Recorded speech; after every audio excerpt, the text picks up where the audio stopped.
Well, just to start off, I think that this season in and of itself, obviously disappointing. Our goal was to try to win as many games as we could, find ourselves in position. We're always trying to compete to play in the playoffs, trying to compete for our division, and obviously fell well short of those goals this season. A lot of things that I have to be better in. I've had a lot of mornings, this meetings this morning with players, and just getting a lot of feedback and evaluating and reflecting on what I can do better. And there's a lot of things that I can do to help our process. A lot of things I can do better as a head coach, as a play caller, as an offensive coach. We have to do better, really all the way across the board. Coaching wise, from the playing perspective, things got sideways for us this year when it came to taking care of the football, penalties, and negative plays, and then when the penalties and sacks and things along those lines offensively killed us. We didn't do a good enough job in the red zone preventing people from scoring touchdowns when they got down there, and the combination of all of those things put us in a pretty good hole that we had trouble climbing out of. And competitive games early in the season that we gave away and didn't give ourselves a chance, and then we had to fight all season long to try to climb out of a hole, and ultimately didn't get there. We had to deal with some handful of injuries. Our preferred secondary that we started off with. The guys that we were counting on to play a lot of snaps, I think together only played about 100 snaps, and so that didn't materialize the way we had hoped it would. But in the meantime, we had a lot of guys step up, and I still thought we played pretty good pass defense over the course of the year with the guys that stepped up to play. But ultimately, got to continue to find ways to get better. We got to eliminate the things that we did poorly. We got to find ways to keep adding good players to our roster, which I think we added good players last year. We're going to add another cycle full of good players, and then we got to keep pushing forward. Ultimately, I have to do a better job as a head coach, so we're not in this position again at any point. Don't have any interest in repeating this season, although there's lots of things to glean from it lessons-wise. I don't want to be here again or be in this position again, and I'm fully determined and resolved to get us to a point where we don't have to talk about how many games we've lost. We can talk about how many games we've won, and that's my goal to get there. With that, I'll let you guys get going. When you mentioned feedback, what was some of the feedback that you were getting in these meetings? I just what things were good, what guys liked, what did they respond to, what can I do better? How can I be better for them? That's my job, is to find ways to be better for our football team. And one of the things that I know I need to do a better job of is because of the difficulty of being in charge of calling plays and running the offense, is I spend a lot of time on offense, and I got to do a better job of spending my time more with the guys on the other sides of the ball on special teams and on defense, and just making myself more available and visible to them. Even though I spend a lot of time with the offensive guys, one of the things I need to do a much better job of moving forward is still continuing to build the same style relationships with the guys on defense as well. So that's something that my first year and trying to get the offense off the ground, need to do a better job of that moving forward. Is there potential in that, Brian, that you wouldn't call plays at any point? That I would not. I think I'm humble enough and open enough that if that's a change that need to be made, I would make it. Right now, though, I do feel good about that process. I love calling plays on game day. It's part of where I find a lot of joy in the football process. But, I'm never going to close the door on something if it makes us better. But as of right now, no, I continue to anticipate to see myself calling plays and doing that part of the operation, because it is the part that I enjoy quite a bit, and I love game days calling plays. So, but again, if it makes us a better football team and I need to devote my resources elsewhere, I'm always open to those thought processes. So, but right now, no, I don't anticipate that changing. Changes that you anticipate, or when will those decisions? Working through that this week. Today's kind of been more player focused with all the guys' exit meetings and all those things. I'll be meeting with the coaches over the next couple of days and getting the same type of feedback I got, from the players, and we can talk about. We had more in depth things with the coaching staff stuff, but those things. If we head on making any changes, it'll be as the week goes along after I meet with everybody. Quarterback situation at the end of this season and heading forward into 2025? Well, we got one quarterback under contract. The other two are free agents, and we're in position to potentially draft quarterback. We're in position to, with the cap stability and flexibility we have, to potentially sign a veteran quarterback, and so we're going to explore every avenue to do that. There's a lot of ways you can do this process, and we'll unturn every stone to find out what the best one is for us. There's a lot of work to be done between now and those decision-making times, but I think it's very clear that that's a position that we have to do our due diligence on and our work on, both in free agency and in the draft. So, with that being said, too, Will has to keep his same mindset. He's got to keep getting ready to play. He's got to keep getting better. I still believe in the tools that he has and his ability to be a good quarterback, but I was very straightforward with him that it's very likely that there'll be somebody else in here competition-wise at the very minimum. So that's a position that we'll be looking at. Brian, when you look at the quarterback draft I'll come back, but specifically this year, I know the word is it's not as loaded as maybe years past. When you go into a situation like this where you have the number 1 overall pick, is there a specific quarterback that needs to really stand out in what you're looking to mold as a head coach where you could go that direction? I know there's a lot of, and truth be told, there's a lot of smart people out there that have a jump on this process ahead of me. I haven't spent much time scouting, but I will be pouring every ounce of that into that draft class and seeing what it looks like, what those players look like, what they provide, what their strengths and weaknesses are. The other part of it that's critically important is the person. How do they function? What's their leadership style? What's their mental capacity? What's their nervous system, if you will? How do they function in the game and as a player? Those things are really important, and those don't come until we get a chance to talk to guys and bring them in and go see pro days and all that. So this process is in its infancy. It is very, very, very, very early.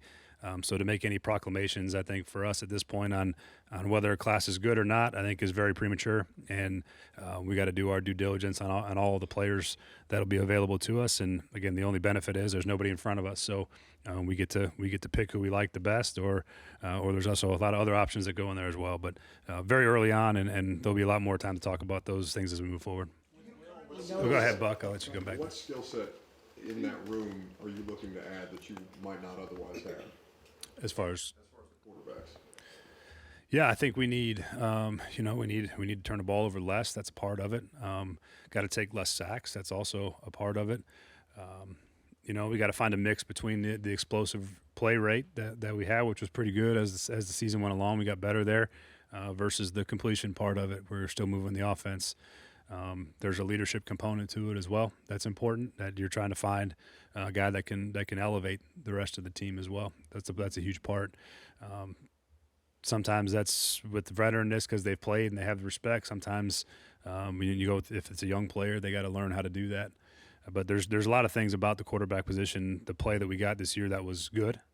But we need much more of it, and we need more consistency. And I think that's the most critical part is that sort of down to down, game to game consistency and execution, where we don't have the ebbs and flows and lulls and moments of really good execution, and then these moments where we sort of disappeared. And the quarterback plays a large role in a lot of those processes. Do you anticipate Ryan and Chad are back in their current roles as of now? Again, I've been focused solely on the players getting out of the building this week. I know that's all the conjecture out there. Until someone tells me differently, yeah, I do. But again, I haven't had those conversations with anybody yet. I've been in my office meeting players all morning. So anything else that's out there, I wouldn't be aware of. So other than that, I expect business as usual. Back at maybe the offensive line this year and the way it played, how much different could things look next season? As far as the offensive line? Right. Yeah. Well, I think it's a really big opportunity for JC to continue to improve. I thought he played really well over the course of the season, and it's a really important offseason for him, to really take that next step and be the caliber of player I think he's capable of. The guy that doesn't get probably nearly enough credit for his improvement is Peter. Peter really played well this season. I'm really, really happy and excited about him. So that I feel very good about that part of it. Lloyd's coming off his injury. But I think the guys that stepped in for him did a nice job. Danny Brunskill and Corey Levin both did some good things. And then obviously our right side, Dylan's a free agent. And, we'll see where that goes. And then we need to get a right tackle. I would ultimately see you're probably going to, for sure see a new right tackle here in some way, shape, or form. You might see a few, depending on how that shakes out again early in the process. But I would see that we're definitely going to have to add more players up front in whichever way they come, free agency and the draft, to continue to build the line. Because from the center on left, I feel really good about it, and then from right guard and right tackle with a pending free agent, we're going to have to find ways to keep improving that.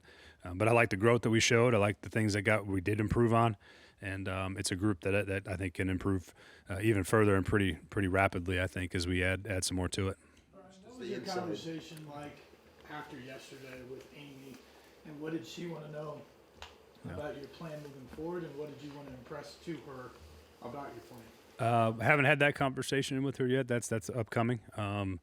Again, this morning has been focused on the players and getting everybody out of the building with the exit interview. So that might be for another day. But yeah, that meeting will come. Talk to the players and for these exit interviews. I know you have a set goal, a set plan. Yeah. What do you dictate to them as the plan? It's a lot of it's more individual, as far as what I saw that was good, where we can get better, what more I can get from them, and what the expectation is. So those are all things I try to go through as best as possible with those guys. And you can't meet with every player, right? It's just there's too many guys and not enough time. But you try to meet with the young players, your rookies, especially to prep them for what this offseason is going to be like for them, because it's the first time they're going to be sort of on their own, without training for a combine or a draft. And then what the expectation is, and how to navigate that successfully. And then there's some free agent guys that we met with that the contracts are up that we had conversations with about moving forward and hoping to re-sign and all those things. And it's probably a little bit less in depth than that. Those conversations really start when you're coming back in April and you're really evaluating with the players the scheme from the year before. Any guys that are facing surgery upcoming, or guys that maybe not be ready for the off season? As of right now, nothing that should prevent anybody. I'm sure guys can get some cleanup stuff. But nothing that would, as of right now, nothing that prevents anybody from being ready outside the guys that are already in the process. Hearing feedback from the defensive guys that you hinted to earlier about needing to be more involved over there?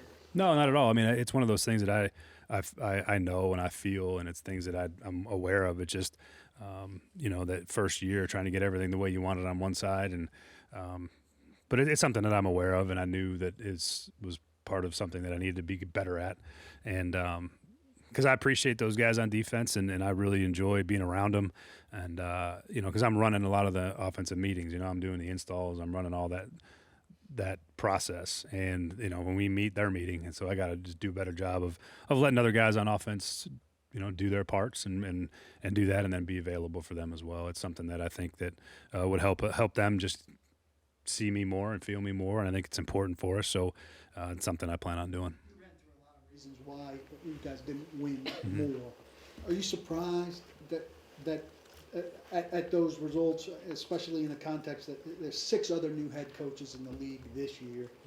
They all went into different situations, obviously, but Yeah. some were as grim as yours, and they averaged over 8 wins per situation. I think it's hard to compare. I mean, all those teams are in different spots, different players, different rosters, different situations. I didn't anticipate us winning 3 games. It wasn't where I started out thinking we would be, and ultimately it's my job to help us win more, and I got to do better than I did. And I don't worry too much about the other teams out there. Everyone's got their problems. Everyone has their issues they're dealing with. Even some of the teams that do win have issues they're dealing with that aren't mine. And I don't try to spend too much time worrying about what else is compared to me or what else isn't. I just try to do the best job I can, and clearly I have to do a lot better than I did. Do you think it was a mistake setting the expectations as high as they were for this season? I don't remember setting expectations. This was going to be going in the Yeah. goal was to be to compete. Do you think? Oh yeah, no, I won't walk back on that one at all. I think we could absolutely have been. We were competitive, and we got ourselves into a hole that was hard to climb out of. But yeah, I won't walk back. I did think we would be a competitive team, and I think we were at points. And we just got to find ways to play better football than we did. And ultimately, we gave away games. We got to do a better job of not doing that, and that's my job to do. And I got to make sure that gets fixed. So we gave ourselves a better chance to be the competitive team I think we're capable of. And but right now, your record is what it is. I mean, we're a 3-win team. Do I feel like we should have been better than that? Of course I do. But we're not. And the reality is that we're a 3-win team. We're picking first in the draft, and that's not the spot that when I stood up here in my opening press conference, I was like, yeah, this is where I can't wait to be having this one today where we're talking about 3 wins. So that's just all a part of it. I do have a lot of beliefs in what our team's capable of, and ultimately we didn't do it. And I still think we're capable of being much better than we are, and we got to keep building that. And, Ryan, do you think it was a mistake for your general manager to say you guys had checked every box on offense, starters and depth? That set certain expectations. Sure, I understand that. I think that we did feel like we had put pretty good effort into trying to get ourselves in position to be competitive. And when you sign, we want to be a draft and develop football team. That's what we want to do. And in the meantime, though, we needed to supplement with free agency. I don't think that any of us are under any guises that this is how you build a team all the time. You don't want to do that all the time. But we had to. We had to find ways to get some more players to inject some, ability onto the roster and keep us moving forward.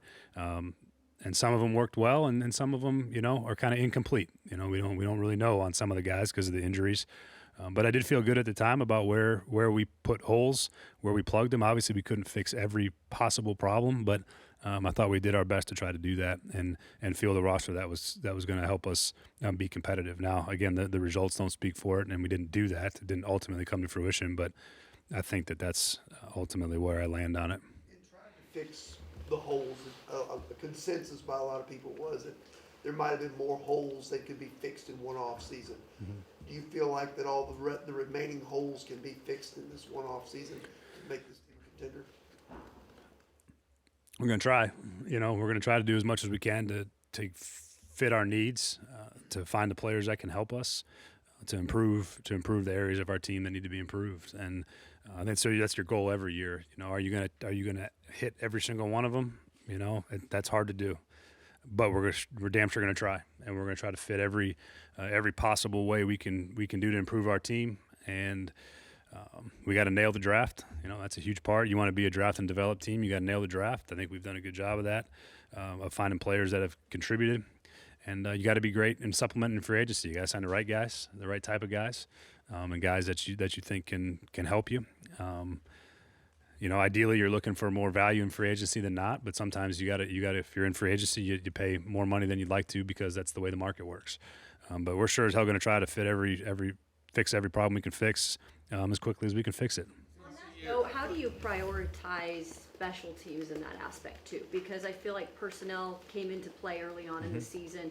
You brought in some guys like Justin Hardy, and we've seen that kind of take a jump. But do you look at that in a different way now in your second year? Yes, I think yes, I do look at it in a different way. I don't know that what we did early in the year was all that dramatic of a difference, in terms of the players. But I do think it is important, and having a guy like Justin Hardy and Luke Gifford, those guys are important members of that unit, and then they make it go. The other part of it that I think is important was that our young players were playing more and more and got better. I think guys like James Williams and Cedric Gray and Bryce Oliver, those guys really came on for us. And now you have what I think is a good young core of special teams players that are sort of our type of guys. Throughout the years, you went through like the personnel process. I know you and Rand, you guys talked every day, as you said, but what was the involvement like for Chad Brinker? Like how did that work? Chad was involved in all of it. Chad's he's scouted before for a long time. That's what he's done. His background is in personnel. It's in scouting, but he's also got unique experiences, in the business side of it with his time in Green Bay, and has a really good feel for what the structure of an organization should look like. And yeah, it's really been the three of us sort of all the way along, from the time I got here and all the way through the season is. We've all sort of worked on the same things, and Chad has his responsibilities, and Rand has his, and I have mine, and we all come together and try to make whenever decisions are made or whenever we need to do something, that we're all on the same page, and we have been all year. That part's been really, really fun for me. I've enjoyed that part because I think Chad's got unique experiences, unique perspective, and so does Rand. I think they're both really unique people. I'm glad we have them. How did guys navigate through? Because I'm sure there had to have been some challenges or Sure. disagreements, so to Sure. speak. How did you guys navigate through that? I think you guys can't be afraid to have a hard conversation. You state your opinion, and you say what you believe in, and you got to come to a consensus. And then whenever the consensus is reached, whether you ultimately are in full agreement or not, you move forward because that's the decision that we've made together. I think that's the way most decisions get made in good business is you take the information, you state your opinion, and then you decide what's the best way to move forward. And even if you're not the one that's fully on board with it, or you think another opinion, once you make the decision, you go, and it's our decision at that point, and we're all a part of it, and we all own it. So that's how it's always worked, and I think it's worked pretty well. Cincinnati, you guys won 3 games the first year as well, right? I think it was 2. Yeah. Sure. You don't have Joe Burrow. Right. How much more Well, we don't know. challenging We don't know that yet. year 2, not having that cornerstone at the pocket to work from? Just in terms of like what You knew what you were building your team around. in year 2, yes, Yeah. yes. Yes. And you don't right now. Oh well, the first year we didn't have Joe the first year either though. That was a different. It was very much similar to this where we ended up selecting Joe in the second season. So that's where the difference will be, and hopefully we get ourselves into a spot where we have a very clear picture of what that looks like. Come whenever it is, end of April, once the free agency and the draft are over, we have a very clear picture of what that position looks like. Staying with the quarterback part of it, obviously development. Will was somebody that you set out to continue to work with Yep. and stuck with throughout the course of that. Now that you've had some opportunity to reflect on how that all went or didn't necessarily go to plan, is it just as simple as the turnovers or what most went wrong there?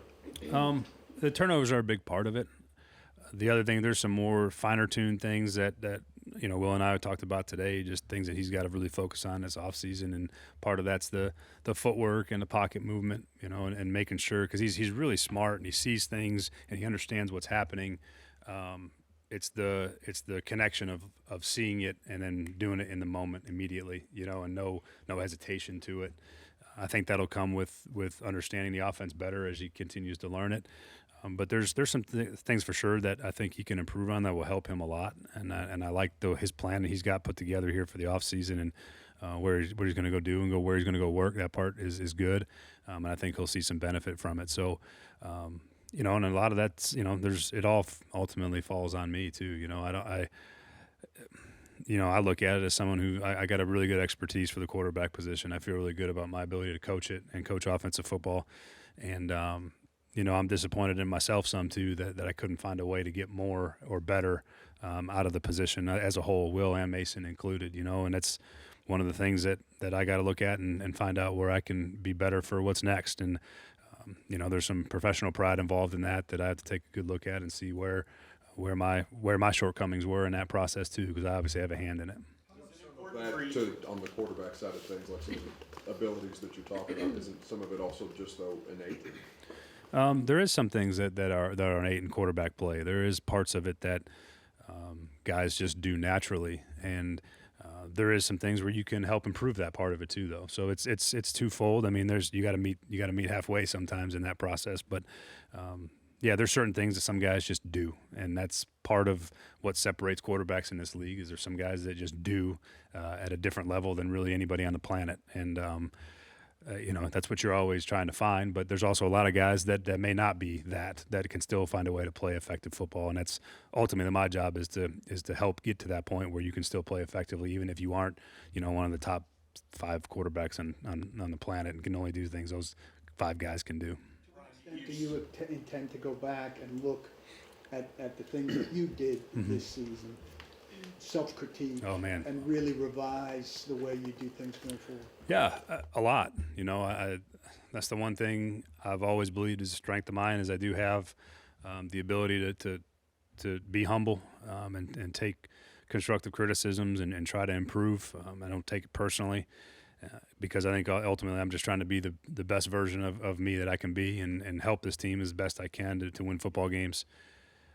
I take a lot of notes. I look at a lot of things from my perspective on that I could do better, and there'll be a long list of things that can be improved. Some minor, and then some there's more meat to. There's more things that I got to do a better job of. So I'm very, very, very open to those things, and I've done a pretty deep dive over the course of the season as it is, and then I'll really step back and look again once I get away for a little bit of time and clear your mind and get away from the emotion of the season and the up and down of the season, and really dial in on what I can do better and really help our team.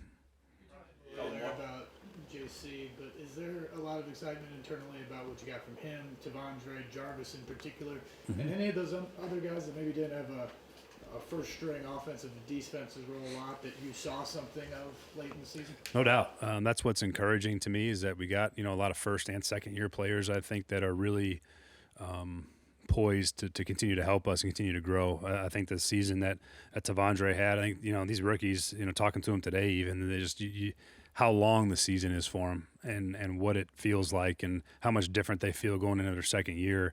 And there's expectation on all of them. The expectation is to continue to improve. Sweat's had a nice year. Jarvis did a lot of really good things. He's going to be counted on. Sweat's going to be counted on. JC is obviously going to be counted on. These are what the cornerstone. Your youth of your team is where you build good teams, and you supplement it with the right veterans. And I think we've done a good job of that as well. But we're counting on all these young players to come back better than they were. But there's a lot of guys I'm excited about that put some good tape out there. And even a guy like James Williams, the way he played on special teams over the second half of the year was incredibly impressive. And like I said before about the special teams depth, those guys provide that depth as well. It's an important part of our building our team, and those guys have all played a lot. And I think that we're going to be better for it because of it. You're probably involved a lot last year, but do you anticipate being even more involved maybe in the scouting process this year, especially with the quarterback position being one in need, more pro days, more off-season stuff, and you're looking forward to that? I'm back to my roots, man. I'm back to my Cincinnati days where I plan on being involved in all of it. I'll be at the All-Star games. We'll be full force at the combine. We'll be at the pro days. I'll be at all these guys' pro days. We'll bring them all in. All these prospects. We'll turn over every stone to make sure we find the right one. It's all the players in the rounds. But I love the scouting process. I love being involved in it. I love going to the All-Star games. I'm excited to go down there and watch some of these guys. And it's just sort of the process I've been used to. And last year was so difficult because of the hiring of the staff and getting systems in place. But I'll be much more present in that part of it this year than last year. Absolutely. I'm sure you felt. I'll come back. Go ahead. Ryan, I'm sure you felt prepared for this job when you stepped into it, but you have a different view of that now, having gone through this season, what you've learned, what you've had to learn, things you didn't know when you got here. Yeah, there's no substitute for doing it. The best way I can explain it is, a lot of you are parents in here. It's like having a kid, where you can read all the how-to books and talk to all the people and get all the advice. Everyone tells you what you think that you're going to do and know, and then there's no substitute to just now all of a sudden you're changing diapers at 3 a.m. and no one really told you how miserable that can be. That's the best way I can describe it, is that there's all the preparation done is all great, and I felt prepared for it. There's just so many things that come up, and so much more that you just don't know about until you're in it, until you're doing it every day.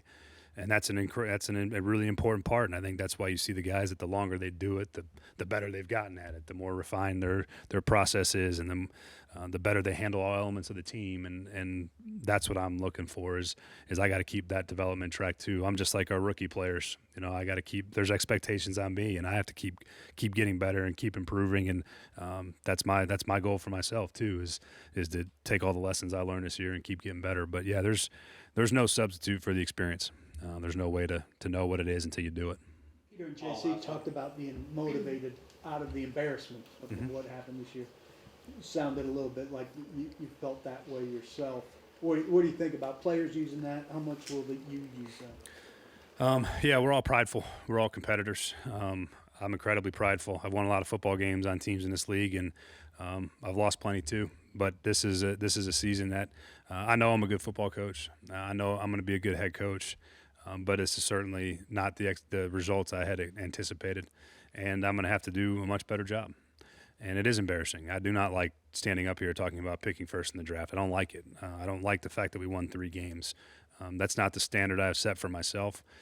So yeah, I get where they're coming from. That does motivate me. I don't.